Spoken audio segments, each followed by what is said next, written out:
Gak ada orang bisa makan 10 piring, 5 piring, berat bagi dia. Ada kapasitasnya. Ya. Mata kita punya jangkauan, punya kapasitas. Inilah jangkauan mata saya. Selebihnya sudah tidak bisa lagi. Semua punya kapasitas. Tidur, kapasitas tidur kita teman-teman, tubuh kita 1 kali 2 meter cukup. Untuk apa kita melampaui kapasitas kita kepada hal-hal yang haram? Maksain beli ranjang yang besar sekali, mewah, mahal dari uang haram. Untuk apa? Tubuh kita tidur 1 kali 2 meter kok. Badan kita punya kapasitas teman-teman. Berapa lembar baju antum bisa pakai? 1 lembar, 2 lembar. Kita pakai 3 lembar kepanasan. Pakai 10 lembar berat jalan. Ada kapasitasnya. Untuk apa melampaui kapasitasnya teman-teman sekalian? Kepala kita bisa tutup dengan 1 topi. Gak lebih daripada itu. Semuanya 1. Tangan kita bisa pakai 1 jam tangan. Kalau pakai 2, 3 diketawain sama orang. Ada kapasitas. Kenapa lampaui kapasitas teman-teman sekalian? Kamar mandi yang kita butuhkan kecil, cukup buang hajat, selesai. Kalau sesuatu sumber halal, silahkan nikmati. Luaskan ranjangnya, beli beberapa lembar baju, silahkan. Kita disuruh nikmatin, tapi dari sumber yang halal. Allah suka bekas nikmatnya pada hambanya. Dalam sebuah hadis sahih, kata Nabi SAW, Inna Allah yuhibbu an yara athara ni'amihi ala abdi. Allah suka melihat bekas nikmatnya pada hambanya. Kita boleh pakai baju yang bagus. Orang beriman tidak boleh menyiksa diri kalau dia punya kelebihan rezeki. Tapi jangan paksakan melampaui kapasitas sampai akhirnya mendapatkan hal yang haram. Kita sekarang lihat teman-teman sekalian. Poin setelahnya adalah bagaimana para kaum salafus saleh, Nabi SAW dan para sahabatnya, para tabi'in, orang-orang saleh yang sudah mendahului kita. Jelas-jelas Nabi SAW dan para sahabat dapat jaminan surga. Apa yang mereka lakukan pada saat bagaimana kehati-hatian mereka terhadap meninggalkan hal-hal yang haram.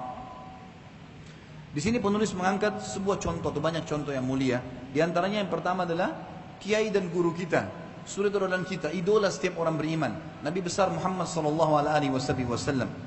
Beliau SAW adalah teladan manusia dan orang yang paling tahu tentang pengaruh kehalalan dan keharaman. Lihatlah akan rasa takut beliau dalam perkara syubhat saja, bukan haram, syubhat.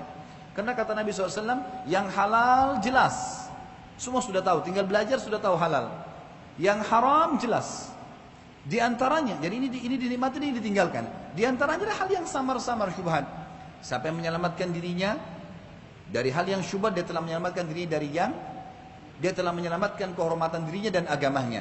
Dan siapa yang menjerumuskan dirinya pada hal yang syubhat, samar, dia telah menjerumuskan dirinya pada yang haram. Artinya cuma 2, halal atau haram. Syubhat masuk di haram. Ragu-ragu, boleh nggak sih? Nggak boleh, tinggalin. Kalau jelas-jelas kita ragu, tinggalkan. Nabi SAW dalam sebuah riwayat yang mulia, sebuah hadis sahih riwayat Imam Ahmad, Amr bin Shu'aib dari ayahnya, dari kakeknya radhiyallahu anhu majma'in, berkata bahwasanya Nabi SAW pernah gelisah suatu malam. Maka salah satu istrinya bertanya, Anda atau engkau gelisah pada malam ini wahai utusan Allah? Kata Nabi SAW, Inni kuntu asabtu tamratan tahta jambi fa'akaltuha wa kana indana min tamris sadaqati fakhashitu an takuna minhu. Aku mendapatkan sebutir kurma di sampingku, maksudnya di samping ranjang tadi nih sebelum tidur, lalu aku langsung memakannya. Sedangkan di sisi kami di rumah ini sedang ada kurma sedekah, ada kurma yang dititipkan oleh orang-orang untuk saya sedekahkan.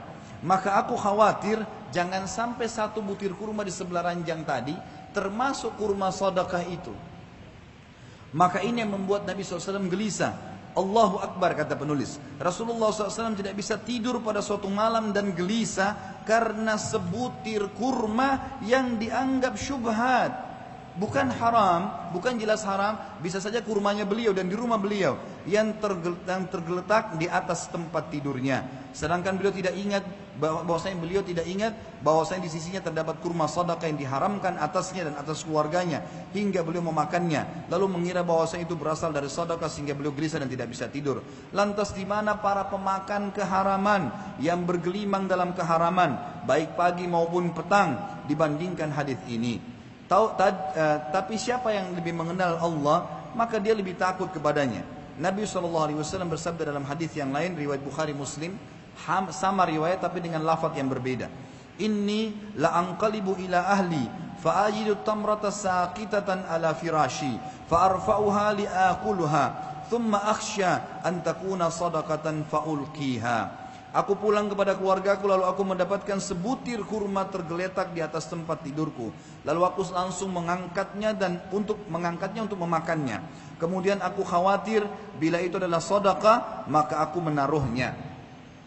Riwayat Bukhari Muslim ini kata para ulama hadis lebih menekankan dan menjelaskan makna daripada hadis riwayat Imam Ahmad yang sebelumnya tadi.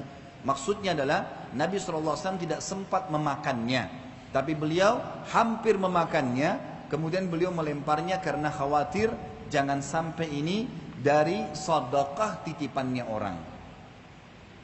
Abu Bakar radhiyallahu anhu beliau memiliki seorang budak. Seringkali budak ini membawakan makanan untuknya dan biasa ia tidak makan hingga ia bertanya dari mana budak itu membawanya. Satu hari budak tersebut datang kepada Abu Bakar dan membawa makanan dan Abu Bakar lupa menanyakan dari mana sumbernya. Ketika sudah memakannya dan bertanya, budak itu menjawab. Jadi Abu Bakar sudah makan, sudah ditelan, lalu Abu Bakar tanya, dari mana kamu dapatkan makanan ini? Budak itu menjawab, dulu di zaman jahiliyah, aku pernah menjadi dukun untuk seseorang di masa jahiliyah. Maksudnya, aku pura-pura jadi dukun, padahal aku bukanlah orang yang pandai mengenai perdukunan. Jadi, dukun pun sudah haram, ini tambah lagi pura-pura jadi dukun, double dosanya. Aku melihat orang itu pada hari ini, jadi setelah masuk Islam, orang itu pernah dulu aku pura-purai di zaman jahiliyah, aku dukun, aku terka-terka, ramal-ramal segala, tapi tidak sempat dibayar sama dia. Sekarang setelah masuk Islam, dia ingat kalau dulu saya punya hak, lalu dia memberikannya. Kemudian aku membeli makanan ini darinya. Yang kau makan ini hai Abu Bakar, dari uang tadi itu. Apa yang Abu Bakar lakukan teman-teman sekalian? Sudah masuk ke perutnya makanan tersebut. Maka Abu Bakar pun memasukkan jarinya ke dalam mulutnya dan memuntahkannya. Di dalam riwayat yang lain dikatakan teman-teman sekalian, Abu Bakar pun mengorek-ngorek dengan paksa tenggorokannya sampai muntah. Tapi dia merasa masih ada tertinggal di perutnya dan dia tidak tahu jenis makanan yang sudah tercampur di ususnya, mana yang haram tadi, mana yang halal gitu. Maka seseorang berkata padanya, Anda tidak mungkin mengeluarkan semua isi perut Anda kecuali Anda meminum air dulu. Abu Bakar pun mengambil air dari sumber yang halal, meminum yang cukup banyak, kemudian sengaja mengorek-ngorek tenggorokannya sehingga air di perutnya bergejolak dan menarik semua makanan sehingga kosong kembali perutnya. Sa'ad bin Abi Waqqas radhiyallahu anhu, ia berkata, tidaklah aku mengangkat satu suap ke mulutku melainkan aku dalam keadaan mengetahui dari manakah datangnya dan dari manakah keluarnya. Kemudian Wahab bin Munabbih rahimahullah juga berkata, barang siapa yang ingin doanya dikabulkan Allah Ta'ala, maka hendaklah yang memperbaiki makanannya. Wahib bin Ward berkata, andai kata engkau berdiri menggantikan tiang ini, maka tidak ada sedikit pun bermanfaat bagimu hingga engkau memperhatikan apa yang masuk ke dalam perutmu atau apakah halal ataupun haram. Maksudnya dia lagi berdiri dengan seseorang lalu dia menginasihati orang tersebut. Ada sebuah tiang yang ditancapkan di depan rumahnya lalu dia mengatakan, kalau kau gantikan tiang ini artinya kau bukan manusia. Kalau kau tiang ini pun kau menjadi tiang ini, tetap Allah akan menilai makanan yang masuk ke dalamnya, apakah itu halal atau tidak. Jadi maksudnya kalau besi menurut Wahib rahimahullah, beliau mengatakan kalaupun besi itu dicet misalnya dengan dari sumber yang haram, itu sudah berbahaya bagi tiang itu. Bisa masalah buat dia, gara-gara tempelan sesuatu yang haram. Jadi kalau kau jadi tiang ini pun tetap akan bermasalah buat kamu. Kata beliau ini sebenarnya hanya sekedar contoh saja. Dan ini sudah cukup bagi seseorang berpegang pada hadis Nabi SAW yang sudah saya bacakan tadi. Man ittaqa syubuhati istabra li dini wa irdi, wa man waqa fi syubuhati waqa'a fil haram. Barang siapa yang meninggalkan perkara-perkara syubhat, maka ia mencari keterbatasan, ia telah menyelamatkan sebenarnya keterbebasan untuk agamanya dari kekurangan dan kehormatannya. Dan siapa yang jatuh pada sesuatu yang syubhat, maka ia telah jatuh kepada yang haram. Inilah hakikatnya takwa. Umar bin Abdul Aziz rahimahullah, salah satu ulama tabi'in yang masyhur juga, takwa kepada Allah bukanlah berpuasa di siang hari, bukan hanya berpuasa di siang hari, bukan juga hanya qiyamul lail, salat di malam hari, dan mencampur keduanya. Tapi takwa kepada Allah ialah meninggalkan apa yang diharamkan Allah dan melaksanakan apa yang diwajibkan Allah. Barang siapa dikaruniakan kebaikan setelah itu, maka itu adalah kebaikan yang ditambahkan kepada kebaikannya. Teman-teman sekalian, jangan rekayasa data. Jangan mengemas sebuah pertanyaan yang ditanyakan kepada para da'i, para ulama untuk membenarkan perilaku Anda. Jangan pernah merekayasa sesuatu karena Allah mengetahui yang disembunyikan dan terang-terangan. Jangan bermain dengan Sang Pencipta Allah. Allah tahu teman-teman apa yang akan terjadi sampai kita meninggal nanti. Bahkan sebelum kita diciptakan semuanya. Jangan pernah menganggap Allah tidak mengetahuinya.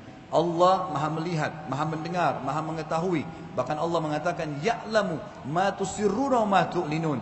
Allah tahu apa yang kalian rahasiakan dan apa yang kalian terang-terangkan. Jangan bodoh, jangan konyol, seakan-akan Allah tidak tahu. Hati-hati. Para orang-orang Yahudi terbiasa mencari cara-cara seperti ini untuk menghalalkan yang telah Allah haramkan. Diangkat oleh penulis dikatakan sebagian, di sini penafsiran dan pembenaran alasan dan siasat untuk makan haram kaum Yahudi.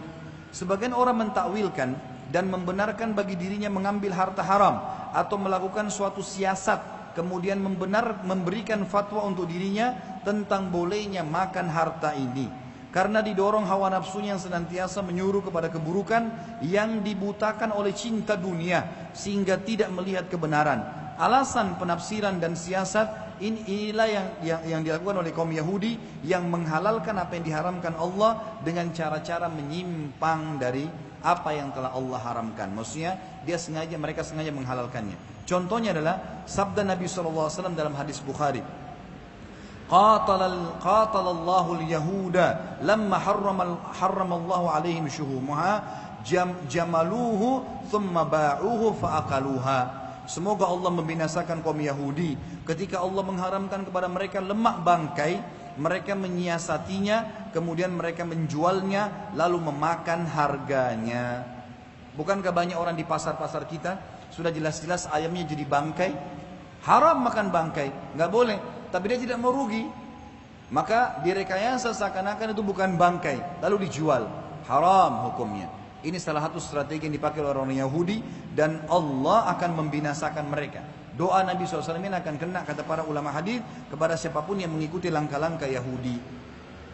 Lihatlah, kata beliau, bagaimana kaum Yahudi melakukan siasat terhadap apa yang diharamkan Allah Ta'ala. Ketika Allah mengharamkan mereka lemak bangkai, mereka mencairkannya, menjualnya dan memakan hasil penjualannya. Demikianlah yang dilakukan banyak pemakan keharaman pada zaman sekarang ini, yaitu dengan siasat, alasan dan penafsiran yang tidak berguna bagi mereka dari Allah sedikit pun. Saya enggak minum khamar, saya hanya buka supermarket jual khamar, sama saja. Sama saja. Saya enggak berzina, tapi saya sewakan rumah saya dijadikan sebagai tempat perzinahan, sama saja. Itu siasat namanya. Saya tidak riba, tapi saya kontrakkan tempat saya untuk tempat riba. Sama saja. Kita kan dibayar dari situ. Haram semuanya. Jangan pakai siasat, ini nggak ada gunanya. Nggak ada gunanya teman-teman sekalian. Jangan selalu menganggap rahmatnya Allah itu sempit. Allah memberikan rezeki semut di lubangnya. Allah memberikan jutaan, miliaran makhluknya di muka bumi ini. Lalu kita ketakutan untuk tidak dikasih makan oleh Allah. Konyol betul. Semut bisa hidup, ular bisa hidup, harimau bisa hidup, kelinci bisa hidup, yang biasa memangsa hidup, yang biasa dimangsa hidup. Semuanya miliaran jumlahnya. Terus kita takut, hanya takut berhenti dari tempat haram, hanya takut tidak dapat keuntungan sedikit sekian juta dari transaksi haram. Kebodohan sekali. Tinggalkan itu semua dan jangan mengatur rekayasa teman-teman. Beliau mengatakan sini contohnya cukup banyak dan bentuknya beragam. Kata beliau, aku akan menyebutkan sebagai contoh saja, bukan pembatasan. Misal, ada orang yang pertama yang bersiasat pada riba dan menjual barang dengan harga tempo, kemudian membelinya kembali secara langsung dengan harga yang lebih murah dan dibayar cash. Ada kalanya barang itu fiktif, tidak nyata, di kotak atau kantong. Jadi ada dua contoh di sini dalam satu poin. Misal ada orang dia beli sesuatu riba dengan jelas-jelas berbunga dan riba. Kemudian dia menyicilnya, lalu dia bilang kepada temannya, beli aja mobil ini, beli aja rumah ini, kasih saya cash. Tetap dicicil atas nama saya, gitu ya. Tapi nanti kamu bisa dapat cash lebih murah. Mobil 200 juta, saya bayar cicil 250 juta. Kamu bayar aja 150 juta nggak apa-apa. Beli cash tapi. Maka orang ini dapat uang cash, tapi dia tetap terkena riba. Ini termasuk ya siasat yang jelas-jelas haram. Atau seseorang menyatakan ada barang yang fiktif, seperti banyak teman-teman yang transaksi online, nggak ada produknya. Ini barang jualan kami, bukan barang jualannya. Harus jelas. Kita pasang foto, jelas memang barang itu ada sama kita. Nggak boleh menjual barang yang tidak ada sama kita. Bagaimana cara? Nabi SAW melarang menjual produk yang tidak ada atau yang belum jadi milik kita. Sedangkan kalau kita lagi transaksi teman-teman, belum selesai pembayaran cashnya, haram dijual, belum jadi milik kita. Gimana cara? Baik, jelas saya jual online, saya beli produknya, lalu ada memang stok saya 1-2 biji, silahkan transaksi setelah itu. Baik, kalau orang order, saya order 10, jelaskan kepada konsumennya, saya akan orderkan dulu, bukan saya punya. Ada nggak barangnya? Ada, siap. Padahal belum ada, nggak bisa. Jujur apa adanya. Kata Nabi SAW, lazimi, jadikan prinsip hidup kejujuran, walaupun di depan mata kalian kehancuran. Dan jauhi dusta, walaupun depan mata kalian keberhasilan. Teman-teman sekalian, kejujuran hanya akan mendatangkan kebaikan. Kalaupun kita buat salah, kita jujur teman-teman sekalian pada saat itu, clear permasalahannya. Iya, saya salah, saya minta maaf, selesai. Memang betul berat, tapi selesai kan.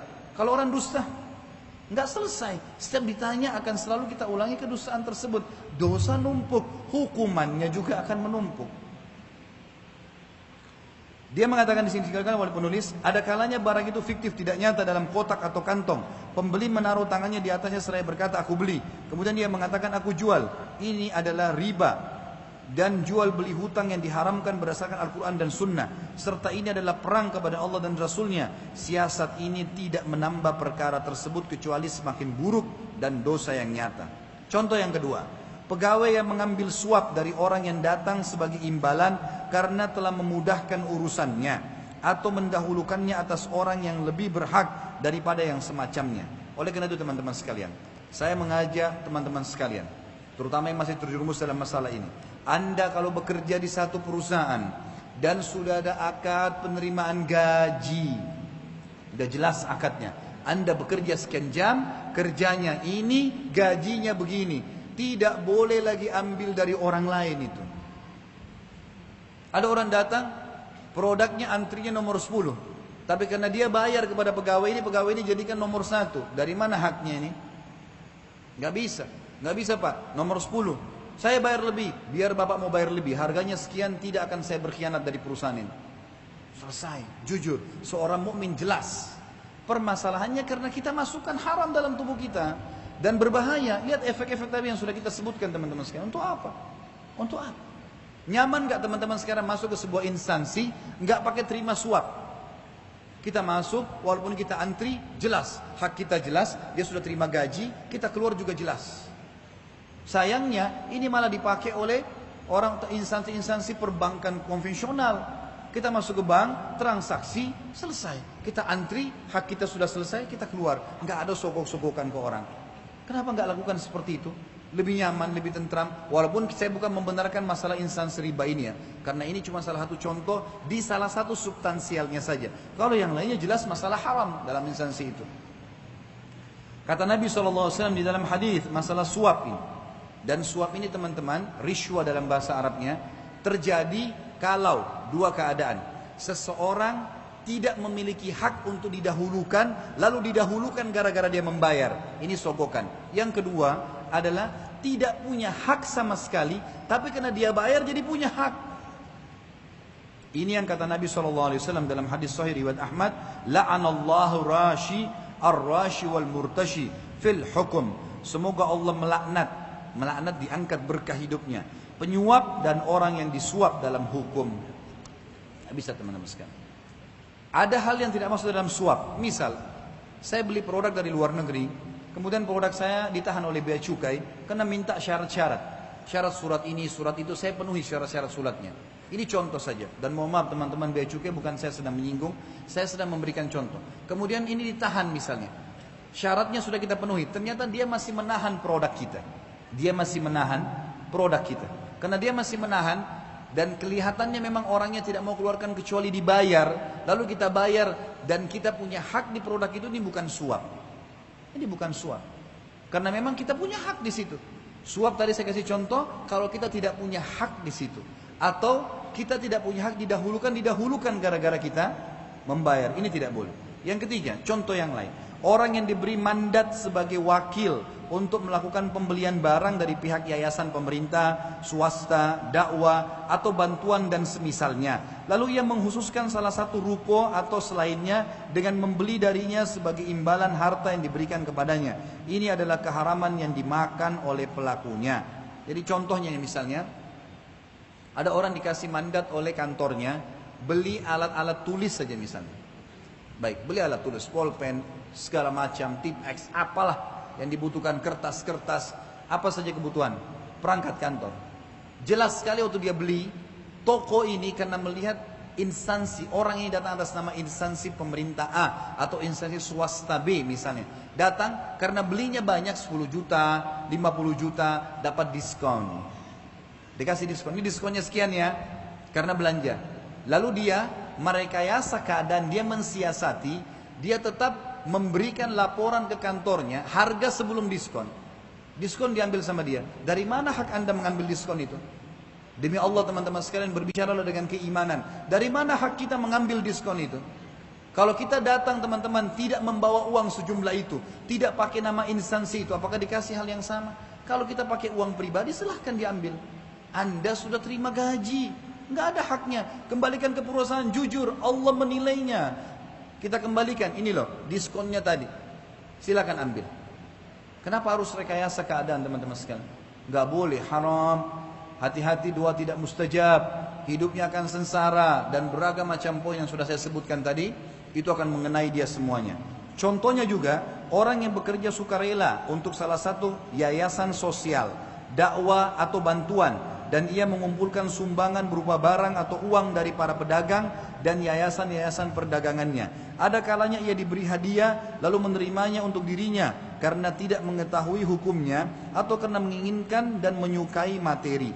Misal gini, kita kerja nih, jadi ada dua sumber kerja ya. Ada tempat pekerjaan yang kita digaji, tadi saya sudah kasih contoh. Semua yang berhubungan dengan instansi diberikan oleh pihak tempat kita membeli sebuah produk. Untuk instansi itu haram bagi pegawai mengambilnya, kecuali setelah kita kembalikan, pihak perusahaan mengatakan ini punya kamu. Televisi kah, HP kah, baju kah, satu lembar, sebuah pulpen haram, nggak boleh. Sampai sebagian ulama teman-teman sekalian, itu kalau bekerja di satu kantor, dia dikasih fasilitas kantor, pulpen. Memang itu pulpen untuk dia bekerja, meja untuk dia bekerja, komputer untuk dia bekerja. Di kantor itu dengan akad gaji di situ, mereka tidak pakai pulpen itu kecuali untuk kebutuhan kantornya. Bagaimana dengan kita teman-teman sekalian, bawa pulang ke rumah, bawa banyak stoknya di kantor, dibagi-bagiin ke ponakannya, ke anaknya, ke teman-temannya. Di kantor banyak kok. Iya banyak, penyebab kamu masuk neraka itu. Bukan hak kita, sama sekali. Pakai hanya untuk itu. Telepon di kantor teman-teman, kebutuhan kantor. Jangan pakai untuk kebutuhan pribadi. Haram hukumnya. Kecuali kita pamit baik-baik mengatakan, ini boleh nggak telepon, saya telepon keluarga saya. Pulsa saya kebetulan habis, minta kepada atasan kita. Oh ya silakan, saya izinkan. Baik. Dari awal jelas. Kalau kita masuk pegawai di kantor teman-teman, jelas. Bahasakan, mana yang boleh buat saya di sini fasilitasnya, mana yang tidak boleh. Mobil dikasih oleh kantor, ini mobil dinas, bahasanya jelas. Jangan pakai kebutuhan keluarga, kecuali jelas. Ini saya pakai boleh nggak? Saya mau bawa istri saya jalan pada malam Ahad misalnya, ada liburan. Oh boleh nggak apa-apa. Ini selain dinas memang untuk pribadi kebutuhan Anda. Alhamdulillah, jelas. Hanya dengan kalimat ini loh ya, akad itu jadi halal. Hati-hati teman-teman yang punya akad di kantor. Ini contoh yang banyak. Akadnya masuk kantor 7.30 on time. Akad sudah ditandatangani dari awal, gaji kita temukan gara-gara itu, keluar jam 5 sore. Waktu istirahat jam 12 sampai jam 1. Anda harus betul-betul komitmen dengan itu. Kalau datang jam 7 lewat 31 menit, 1 menitnya tidak halal sampai Anda mengatakan saya telat tadi. Bagaimana caranya saya bayar 1 menit itu? Potong gaji saya. Lembur 1 menit, saya lembur 1 menit. Bukan kita yang ambil keputusannya, instansi yang sedang kita terikat akad dengannya. Hati-hati teman-teman. Istirahat jam 12 sampai jam 1, itu waktu istirahat. Jangan lebih. Jam 12 lewat 50 sudah duduk di meja kita. Sudah tunggu. Lebih 1-2 menit teman-teman, haram hukumnya. Sampai terhalalkan oleh pemilik hak di situ. Jangan main-main soal ini. Hati-hati. Bisa kalau kita korupsi waktu, kita juga akan bermasalah dengan waktu nantinya. Dikatakan di sini, bahkan ia wajib menyerahkan semua yang diberikan kepadanya untuk yayasan itu dan telah mempercayakannya sebagai wakil baginya untuk menemui para pedagang. Jadi contoh perusahaan yang kedua adalah perusahaan yang tidak ada gaji. Kita tahu nih, kita masuk ke sebuah lembaga sosial. Memang ini lillahi ta'ala. Kita tahu kita bekerja itu tidak ada gajinya. Memang kita sudah tahu akad kita di situ, akadnya tidak ada gaji. Sama teman-teman.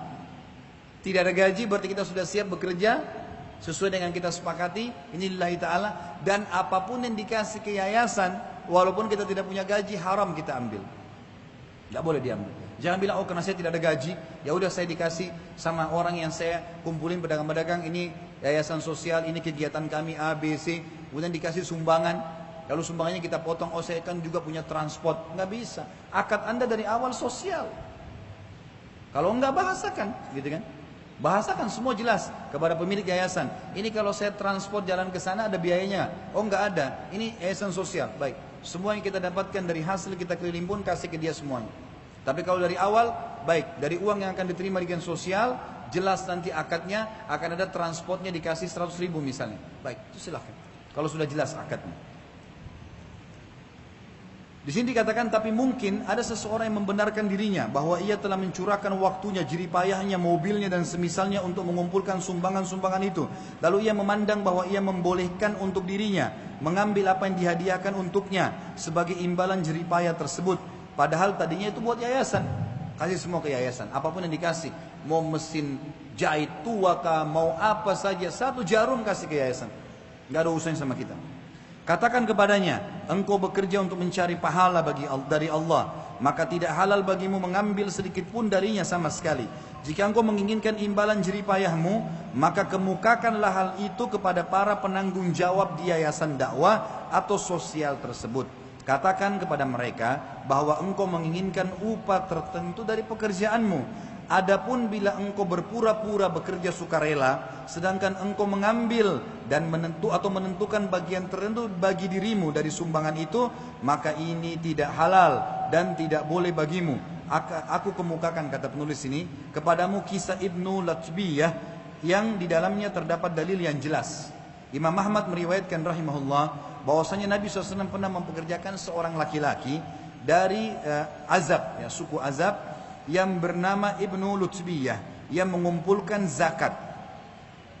Lalu ia datang seraya berkata, ini waktu dia kumpulin zakat, orang ini naik kuda, ditugaskan Nabi SAW sosial, nggak ada gaji di sini. Dikasihlah dia, diambil semuanya sumbangan-sumbangan tersebut, kemudian diberikan kepada Nabi SAW. Waktu tiba di Madinah, dia membagi, dia bilang ini zakat-zakat kalian dan ini hadiah yang diberikan buat saya dari orang-orang yang memberi zakat. Apa kata Nabi SAW?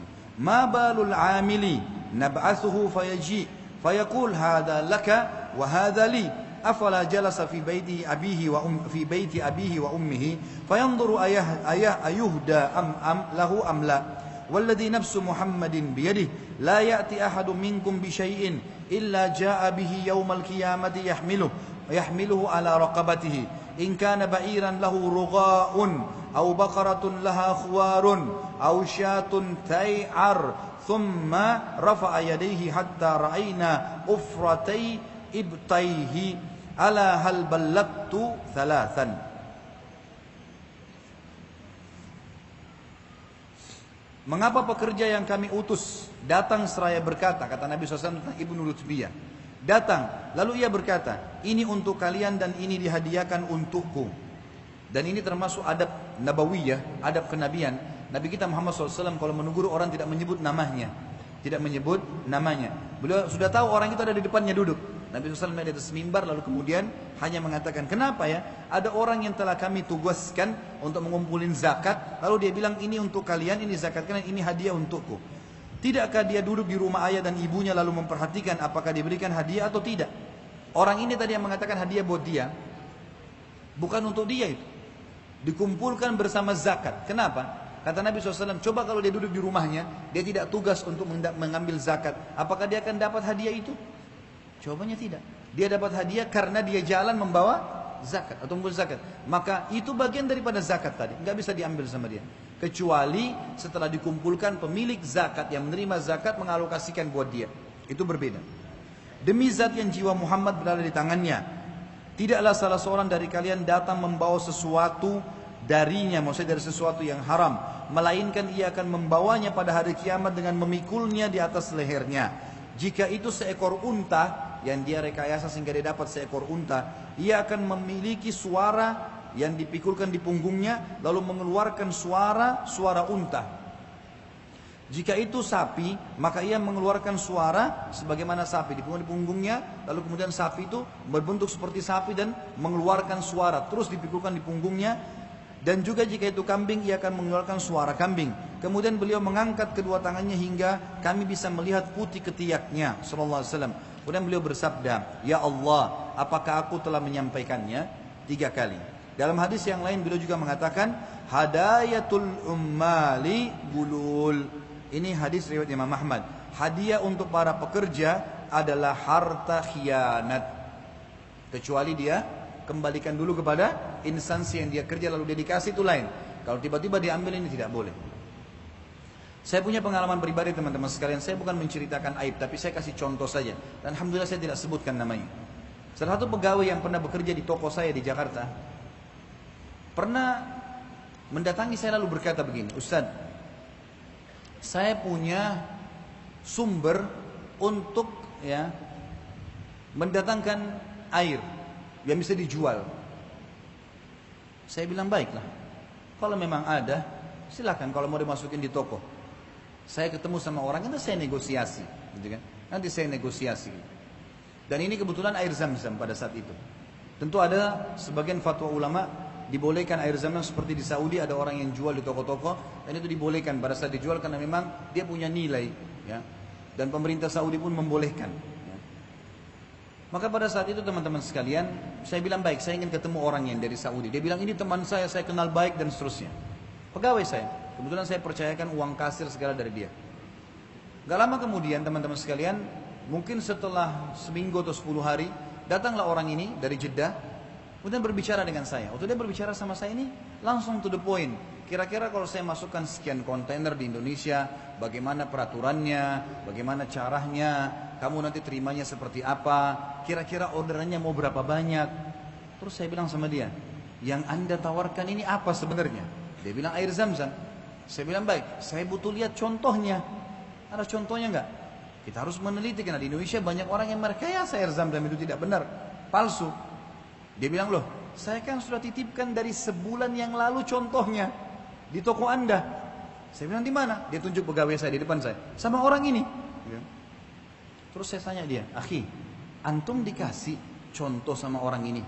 Dia tiba-tiba kalang kabut, lalu dia mengatakan iya, ada 4 galon dikasih. Terus saya tanya, mana contohnya? Sudah saya jual. Kenapa dijual, akhi? Saya kira contoh itu buat saya. Terus saya tanya, akhi, antum kan pakai baju, ada logonya Ajwad, ada toko saya, benar nggak? Iya. Antum terima gaji nggak akad setiap bulan? Iya. Orang ini menawarkan barang ke toko saya bukan? Iya. Baik. Kalau seandainya antum di pinggir jalan di sana, orang ini kira-kira mau datang tawarin produk yang sama nggak? Enggak. Berarti itu bukan buat antum, itu buat toko. Dia datang ke toko, saya tanya lagi sama dia, akhi, antum menawarkan untuk pegawai saya pribadi ini atau untuk toko? Untuk toko. Saya bilang bagaimana caranya antum mengambil ini secara haram? Ini nggak boleh. Ini nggak boleh. Kemudian orang ini saya bilang nanti saya insya Allah pertemuan lagi saya akan bicara.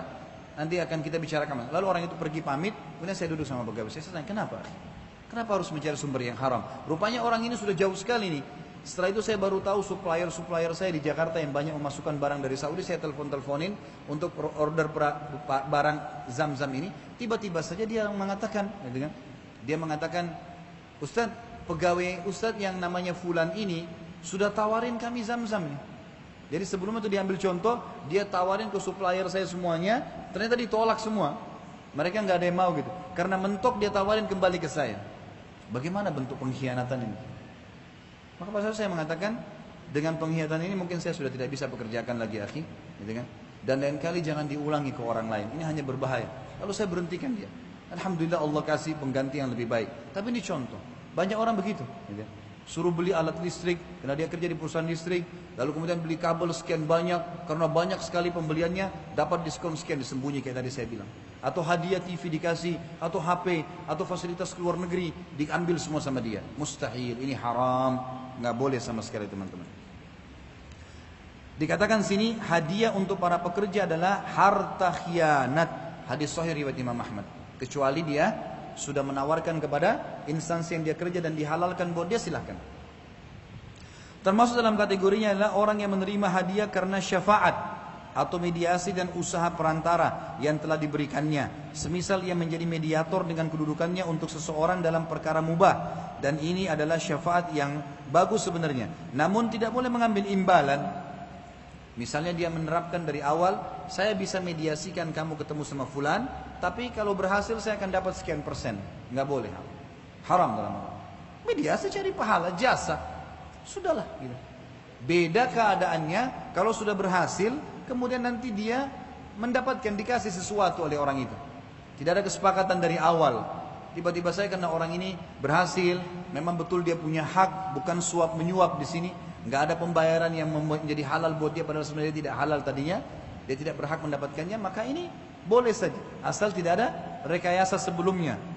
Ini sesuai dengan sabda Nabi SAW, ishfa'u tu'jaru wa yakdillahu ala lisan Nabi SAW masya.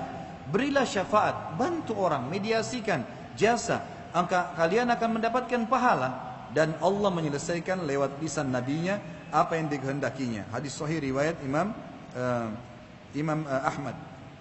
Maaf, hadis sahih riwayat Bukhari Muslim. Yang dimaksud dengan diselesaikan melalui lisan Nabi adalah Nabi Muhammad SAW yang menyampaikan tentang masalah hukum ini kepada kita. Tapi ia tidak boleh mengambil imbalan sedikit pun dari syafaat atau mediasi ini sesuai dengan sabda Nabi SAW di dalam hadis riwayat Imam Ahmad, "Man syafa'a li ahadin syafa'atan fa ahda lahu hadiyatan faqabilaha faqad ata baban 'aziman min abwabir riba." Barang siapa yang memberi syafaat kepada seseorang lalu ia diberi hadiah karenanya dan menerimanya. Dalam arti kata sini dari awal dia sudah sepakat. Nanti ada balasannya ya, nanti ada begini ya dan seterusnya. Maka sungguh ia telah mendatangi salah satu dari pintu riba yang paling berbahaya. Ini berbeda dengan orang yang menyewa seseorang dengan imbalan harta supaya menyelesaikan muamalahnya dan memenatkannya lalu ia mengambil upah atas kepenatannya. Misal ada orang mau membantu kita untuk mengurus sebuah surat dan kita tidak sempat untuk itu. Lalu kita sepakat akan memberinya upah transportasi Anda dari awal. Saya kasih transportasinya ya, tidak ada hubungannya dengan urusan kalau selesai. Jadi untuk membantu ke sana naik kendaraan umum, untuk makan dan minum di jalan ini saya kasih dari awal. Itu lain. Jadi yang dilarang adalah mengambil hasil dari proyek yang akan dikerjakan, gitu. Karena memang tidak ada hubungannya sama dia di situ.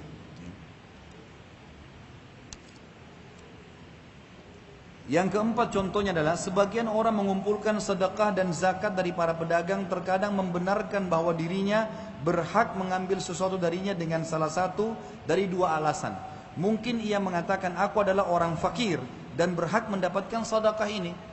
Padahal dia bekerja untuk itu ya. Orang sepertiku sama dengan orang-orang yang aku berikan sedekah kepadanya.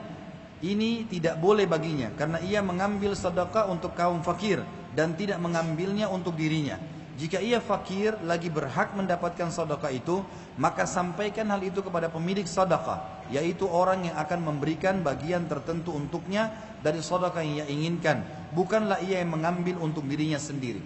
Jadi kalau misal seseorang bekerja mengatakan, ayo kumpulin sedekah, ayo begini, ayo begitu, kegiatan. Orang faham dia mengumpulkan untuk orang lain, bukan untuk dirinya. Kemudian pada saat dia sudah kumpulin, dia bilang, saya juga orang susah, kayaknya saya lebih butuh dengan sedekah ini. Lalu dia ambil sendiri buat dirinya, tanpa si pemilik uang tahu. Ini nggak boleh. Tapi kalau antum buat lembaga sosial atau secara individu, ngajak keluarganya teman-teman untuk melakukan kegiatan sosial, lalu antum membahasakan, ini kita akan lakukan kegiatan sosial seperti ini, membantu orang miskin dan seterusnya. Nanti dari biaya ini akan ada biaya transportasi buat teman-teman yang mengantarkan makanan, yang memberikan rumah, memperbaiki rumah dan seterusnya. Ini akan ada masuk include dalamnya. Jadi jelas ya, Anda ridho enggak? Ridho, baiklah. Itu pun dia harus jujur dengan apa yang dia lakukan. Ada kalanya ia membenarkan bagi dirinya karena alasan yang lain. Alasan yang kedua, yaitu ia mengatakan Allah memberikan bagian sedekah untuk amil zakat, dan aku termasuk pengurus zakat. Sebagai jawaban untuknya bahwa pengurus zakat adalah orang-orang yang dipilih waliul amr atau pemimpin, dan mereka diberi bagian tertentu. Adapun orang ini maka sungguh ia telah mendedikasikan dirinya sebagai sukarelawan karena wajah Allah, maka ia tidak boleh mengambil dari sedekah itu dan ia bukan termasuk amil alaiha. Jadi amil zakat itu orang yang ditunjuk resmi oleh pemerintah atau lembaganya. Itu pun pada saat dia mendapatkan, dia harus memberikan dulu, nanti akan dikeluarkan oleh lembaga tersebut. Yang kelima, sebagian orang yang bekerja pada lembaga-lembaga sosial ada kalanya mengambil sebagian harta secara diam-diam tanpa sepengetahuan pemimpin. Jika ia ditanya tentangnya, ia menjawab, aku mengambilnya untuk aku berikan kepada kaum fakir yang tidak bisa mencapai lembaga itu. Andai kata benar dan jujur perkataannya, tetap saja itu tidak boleh baginya. Jadi misal gini, lembaga kita yang kita kerja, lembaga sosial, sudah menentukan kantong-kantong penerima zakat, penerima kegiatan sosial. Dan kita sebagai pegawai dikasih gaji misalnya, kemudian dikatakan nanti kita akan alokasikan zakat ini ke sini, ke sini, ke sini, ke sini. Lalu kemudian kita merekayasa sesuatu keadaan dan kita siasati teman-teman, ngambil dari situ lalu mengatakan tetangga saya juga ada orang miskin, saya berikan aja, walaupun perusahaan tidak tunjuk. Ini nggak boleh. Kewajibannya adalah menjaga harta hingga dibagi-bagikan kepada kaum fakir sesuai aturan lembaga itu dan sepengetahuan pimpinannya. Dengan begitu ia menjaga kehormatan agamanya dan kehormatan dirinya. Hendaklah ia mengetahui bahwa Allah itu maha baik dan tidak menerima kecuali yang baik-baik saja. Mengambilnya secara diam-diam dari lembaga itu adalah perbuatan yang tidak baik, maka Allah tidak akan menerimanya. Al-Hasan berkata, wahai orang yang bersedekah kepada orang miskin, belas kasihlah kepada orang yang telah engkau zalimi. Juga yakni belas kasihlah kepada dirimu, karena sungguhnya engkau telah menzaliminya dengan mengambil harta dari selain yang kehalalan. Kemudian engkau menyedekahkannya kepada orang fakir. Dulu pernah dikatakan makanan anak yatim dari hasil menjual kemaluannya. Maksudnya adalah berbahaya sekali. Dia mengambil harta untuk anak yatim, tapi ternyata dia gunakan untuk menggunakan menikah misalnya, sehingga halal kemaluan dia kepada wanita yang lain. Ini adalah semua perbuatan-perbuatan yang tidak dibolehkan. Kemudian contoh yang lain teman-teman sekalian, dan ini diangkat kurang lebih ada 7 contoh ya oleh penulis. Dan sekarang contoh yang ke-6, sebagian pegawai ada kalanya diberi tanggung jawab terhadap barang atau benda milik negara, lalu ia mengambil sesuatu darinya untuk dirinya sendiri dengan dalih bahwa ini adalah hak milik kaum muslimin dan ia memiliki hak di dalamnya. Ini adalah tipu daya dari iblis dan dari hawa nafsu yang senantiasa menyuruh kepada keburukan. Hendaklah pegawai ini tahu bahwa ia diberi mandat untuk menjaga amanah-amanah itu. Jika ia mengambil darinya, berarti ia berkhianat terhadap amanahnya. Ini termasuk pengkhianatan yang disinyalir dalam firman Allah Subhanahu wa taala surah Al-Imran ayat 161. A'udzu billahi minasyaitonir rajim. Wa ma kana linabiyyin ay yaghul wa may yaghlul ya'ti bima ghalla yaumal qiyamah thumma tuwaffa kullu nafsin ma kasabat wa hum la yudhlamun. Tidak mungkin seorang nabi berkhianat dalam urusan harta rampasan perang, maksudnya barang yang diamanahkan. Barang siapa yang berkhianat, niscaya pada hari kiamat dia akan datang membawa apa yang dikhianatinya itu. Kemudian setiap orang akan diberi balasan yang sempurna sesuai dengan apa yang dilakukan dan mereka tidak dizalimi sedikit pun. Berikut ini kata penulis, aku kemukakan kepada kalian kisah yang menjelaskan pengharaman hal itu dan membuat hati ketakutan ketika mendengarnya. Tercantum dalam Sahih Bukhari dari Abdullah bin Amr radhiyallahu anhuma, ia berkata, pada muatan Nabi SAW terdapat seorang laki-laki yang biasa diberi nama dengan Kirkira atau Kirkara. Lalu ia mati, terkena anak panah maksudnya. Jadi Kirkira ini tugasnya selalu mengangkat pelana Nabi SAW, dinaikkan di atas kuda beliau atau di atas unta beliau. Ikut berperang bersama Nabi SAW. Lalu ada anak panah yang menyasar, kena Kirkira ini lalu dia mati. Maka para sahabat sempat mengatakan, berita gembira masuk surga orang ini. Kata Nabi SAW, tidak, dia masuk neraka. Maka para sahabat pun pergi melihatnya, ternyata mereka mendapati baju kurung yang telah diambilnya secara diam-diam. Riwayat lain dikatakan ada sapu tangan di dalam kantongnya yang dia telah ambil, ya, yang bukan miliknya, sehingga dia terbunuh di kancah peperangan pun dalam peperangan tidak dihitung mati syahid. Perhatikanlah orang ini yang telah membantu Nabi SAW dalam jihad. Ia masuk neraka gara-gara baju kurung yang diam-diam, secara diam-diam diambilnya. Karena itu, wahai hamba Allah, berhati-hatilah dari pengkhianatan. Karena itu adalah aib dan neraka di dunia dan juga di akhirat. Kita memohon kepada Allah keselamatan. Contoh yang terakhir, yang ketujuh adalah, ada kalanya sebagian orang berargumen bahwa hakim telah menetapkan demikian untuknya, maka ketentuan hakim itu membolehkan perkara ini baginya. Padahal menurut hukum asalnya itu tidak boleh baginya. Tapi ia menyamarkan dan berdusta pada hakim sehingga hakim memutuskan untuknya. Seperti kasus misalnya banyak, maaf teman-teman saya sebutkan, masalah kasus adanya banyak jaksa, hakim, ya. Saya mendapatkan informasi dan saya pernah menemukan kasus langsung teman saya sendiri. Pada saat ditemukan pelaku dan dimasukkan di pengadilan, kemudian barang-barang bukti yang ditangkap, yang diambil dari si pelaku ini, didatangkan di pengadilan, dikatakan ada barang bukti sekitar 30 juta uang, atau baju, atau HP, atau apa semuanya. Hakim tanya kepada jaksa, ada? Ada. Baik. Sudah selesai dihukum si pelaku ini. Pada saat pemilik barang ingin meminta, nggak dikasih. Nggak ada, dianggap sudah tidak ada. Itu jasanya si jaksa. Jasa dari mana?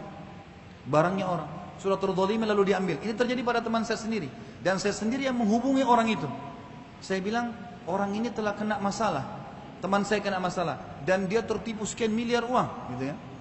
Kebetulan saya yang diminta bantu dari Saudi, dari Jeddah, kemudian saya diminta bantu di Jakarta. Kemudian saya telepon jaksanya, saya bilang, Pak, kemarin kan masih ada yang ditangkap dari pelaku, uangnya sekitar 30 juta. Gitu kan. Oh iya, nanti saya akan kasih. Setelah itu saya telepon berulang-ulang tidak pernah diangkat. Sampai saya menemui beberapa teman pengacara mengatakan, itu sudah susah Ustaz. Sudah nggak ada istilah kembali lagi tuh. Saya bahasakan ke teman saya, subhanallah, dalam keadaan dia dizalimi oleh pelaku, dilarikan miliaran uang, plus lagi ini dizalimi dengan orang ini. Ini kadang-kadang dia menganggap apa? Ya ini sudah hak saya. Dari mana hak Anda? Anda bekerja di hukum, di pemerintah, di badai hukum dan Anda sudah terima gaji. Dari mana haknya? Haram semua teman-teman. Hati-hati. Penyebab bertengkar suami istri, penyakit yang berat, doa tidak diijabah, dan sekian banyak masalah yang akan dihadapi. Hendaklah orang ini tahu, kata beliau, bahwa hukum yang diputuskan oleh hakim tidak membuat keharaman menjadi kehalalan bagi anda, dan ia tidak boleh mengambil harta saudaranya sama muslim. Sebagaimana Allah Subhanahu wa taala berfirman dalam surah Al-Baqarah ayat 188.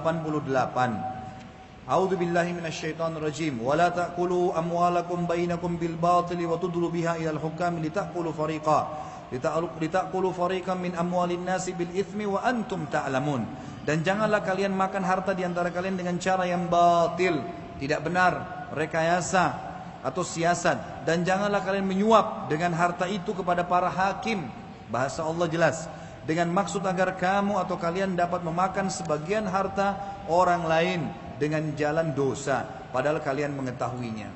Juga Nabi SAW bersabda dalam hadis Bukhari Muslim, innama ana bashar wa innahu ya'tinil khasm fala'alla ba'dakum an yakuna ablagha min ba'd wa fa'aqdiya lah faman qadaitu lahu bihaqqi muslimin fa innama hiya qit'atun minan nar falyahmilha aw liyadharaha. Sesungguhnya aku hanyalah seorang manusia, kata Nabi SAW, dan datang kepadaku orang-orang yang berbantah-bantahan, orang yang punya masalah, dua orang datang. Mungkin sebagian kalian lebih kuat argumennya daripada sebagian yang lain. Lalu aku memutuskan perkara sesuai dengan kekuatan argumennya, cara dia berbicara, rekayasa datanya. Nabi SAW mengatakan, saya cuma seorang hakim, saya ikuti sesuai dengan bukti-bukti yang ada. Maka kata beliau apa? Barang siapa yang aku putuskan untuknya perkaranya dengan hak seorang muslim, dia tahu dia salah, dia rekayasa tapi diambil, maka sungguhnya itu hanya potongan dari api neraka. Walaupun hakim sudah menangkan dia, tetap urusan dia dengan Allah di api neraka. Oleh karena itu, silahkan mengambilnya atau segera meninggalkannya. Hakim jika telah berijtihad Setelah berusaha melihat bukti-bukti lalu dia memutuskan keputusan, ijtihadnya benar maka ia mendapatkan 2 pahala, dan jika dia berijtihad dan salah maka ijtihadnya itu mendapatkan 1 pahala dan kesalahannya dimaafkan. Kalau dia betul-betul apa adanya, bukan karena sogokan, bukan karena apa-apa, dan memang dia melihat apa adanya sesuai dengan bukti. Tapi orang yang memberdaya ini, yang memiliki argumen yang lebih fasih daripada lawannya, dan ia bisa menghiasi kebatilannya dengan kata-kata yang menawan, sedangkan lawannya mungkin lemah argumennya dan tidak baik dalam mengungkapkan maksudnya, padahal kebenaran ada padanya, sebagaimana penyair mengatakan, kata-kata yang mempesona bisa memperindah kebatilannya, sedangkan kebenaran ada kalanya tertutup oleh pengungkapan yang buruk. Maka orang ini melakukan dosa yang nyata karena ia mencampur kebenaran dengan kebatilan, berdusta pada hakim dan menguasai lawannya dengan argumen-argumen syaitannya. Ini sekaligus peringatan untuk teman-teman pengacara. Jadi pengacara, bela yang benar saja, yang salah jangan dibela. Selesai. Jangan terima kasus kalau bermasalah. Maksud saya orang-orang yang salah lalu dia bayar untuk membenarkan perilakunya. Kemudian dia berdalih dengannya dan memandang bolehnya apa yang telah dilakukannya. Bahkan sebagaimana orang memandang hal ini sebagai kecerdasan dan keberanian. Banyak pengacara begitu. Dianggap dirinya hebat walau kalau orang salah bisa dimenangkan. Ini nggak ada hebatnya. Ini permasalahan berat buat dia. Serta ia mengalahkan lawannya. Kelak orang-orang yang berperkara itu akan berkumpul di sisi Allah. Dalam surah Az-Zumar ayat 30 sampai 31. Berbunyi a'udzubillahi minasyaitonirrajim, innaka mayyitun wa innahum mayyitun thumma innakum yaumal qiyamati inda rabbikum takhtasimun. Sesungguhnya engkau hai Muhammad akan mati dan semua orang-orang akan mati, tidak ada yang tertinggal manusia. Kemudian sesungguhnya kalian pada hari kiamat akan berbantah-bantahan di hadapan Tuhan kalian.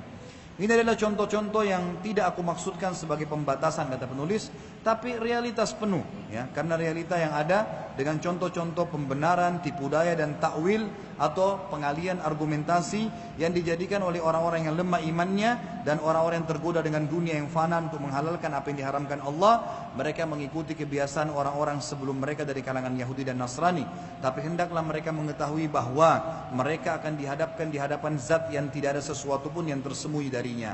Dalam surah Ghafir ayat 19, a'udzubillahi minasyaitonirrajim, ya'lamu kha'inatal a'yuni wa ma tukhfis sudur.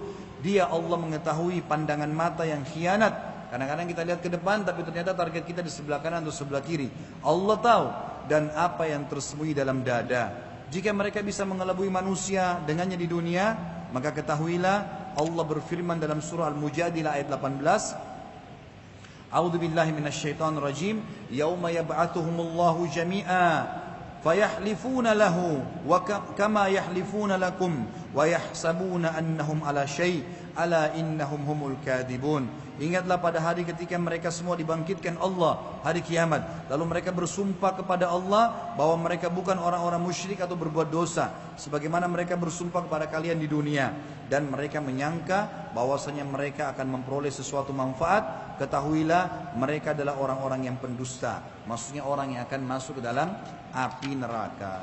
Dan penutupan buku kita teman-teman sekalian, dan alhamdulillah Allah mudahkan kita berhasil menyelesaikan buku ini. Bagaimana orang yang diuji dengan harta haram bisa melepaskan diri dan bertaubat kepada Allah. Sudah diketahui bahwasanya bertobat dari dosa, jika dosa itu antara hamba dengan Rabb-nya, merupakan memiliki 3 syarat. Sebagaimana Imam Nawawi sebutkan, meninggalkan dosa itu seketika. Semua ditinggalkan, berhenti total, menyesali apa yang telah terjadi atau terlewat dan bertekad untuk tidak kembali melakukannya. Tapi jika dosa itu berkaitan dengan hak-hak manusia, kalau haknya Allah begitu, dia berzina, tinggalkan zina seketika, sesali dan janji sama Allah tidak mengulanginya, maka Allah akan terima.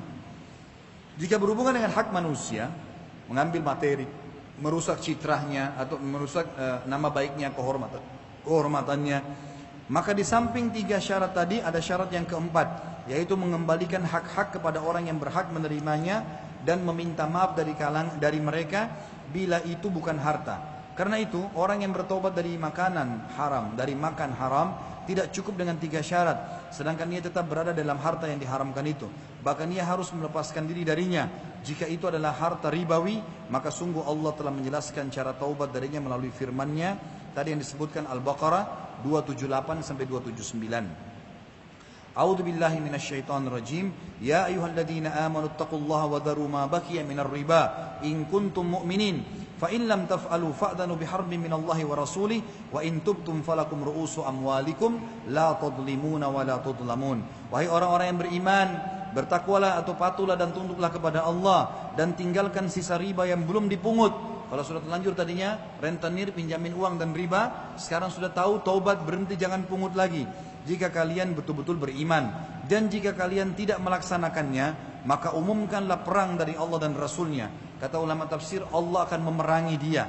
Dan kita tahu kalau manusia aja perangi kita sudah susah, apalagi Allah Subhanahu Wa Taala. Tapi jika kalian taubat, maka kalian berhak atas pokok harta kalian yang sudah dipinjamkan, pokoknya saja diambil. Kalian tidak berbuat zalim atau merugikan dan tidak dizalimi. Jika harta itu dari kecurangan, pencurian, perampasan dan yang semisalnya, maka kewajibannya ialah mengembalikan hak-hak itu kepada orang yang berhak menerimanya. Jika pemiliknya sudah meninggal, maka ia mengembalikannya kepada ahli warisnya. Jika ia tidak mengetahui pemiliknya dan telah berusaha mencarinya namun tidak menemukannya, maka para ulama menyebutkan bahwa ia menyedekahkannya atas nama pemiliknya. Ini atau itu bukan sedekah baginya, karena Allah tidak menerima kecuali yang baik-baik. Tapi ini merupakan bentuk membebaskan diri dari harta haram itu, dan pahalanya untuk pemilik harta yang belum dikasih haknya. Ia mendapatkan pahala taubat dan membebaskan diri dari hak-hak yang dizalimi sebelum tidak ada lagi dinar atau dirham, dan yang ada hanyalah mengambil kebajikan atau dicampakkan keburukan orang yang dizalimi tersebut kepadanya. Sebagaimana sabda Nabi SAW dalam hadis yang masyhur riwayat Imam Muslim. Atadruna manil muflis?